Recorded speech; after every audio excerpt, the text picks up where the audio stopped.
नमस्कार मित्रांनो, जय महाराष्ट्र। दीड महिन्यानंतर या लोकांना नोकऱ्या मिळणार नाही। शिवसेनेच्या रोजगार मेळाव्यातून उद्धव ठाकरे गरजले। कोणत्याही महत्त्वाची अपडेट बातमी बघूया। शिवसेना उबाटातर्फे मुंबईत रोजगार मेळावा झाला। या मेळाव्यातून उद्धव ठाकरे यांनी पुन्हा एकनाथ शिंदे गटावर जोरदार हल्ला केला।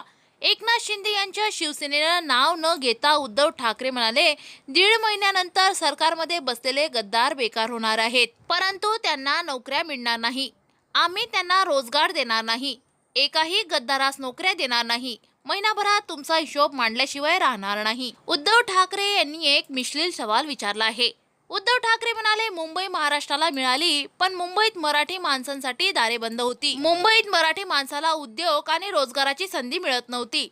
मग त्यासाठी बाळासाहेब ठाकरे यांनी 19 जून 1966 रोजी शिवसेनेची स्थापना केली। राज्यासाठी इतर पक्षांनी काय केले आणि शिवसेनेने काय केले हे पाहिल्यावर शिवसेनेने महाराष्ट्रासाठी जे केले आहे त्याचा अभिमान आम्हाला आहे, असं ठाकरे म्हणाले। आमचे हिंदुत्व घरातील चूल पेटवते, त्यांचे हिंदुत्व घर पेटवते, त्यामुळे त्यांना शिवसेना संपवायची आहे। शिवसेनेमुळे लाखो युवक युवतींना रोजगार मिळाले आहेत। मराठी माणसांना नो एंट्री असे बोर्ड जिथे असेल ते दार आम्ही तोडणार आहेत। राज्यात भूमिपुत्रांचा मान राखला गेला पाहिजे।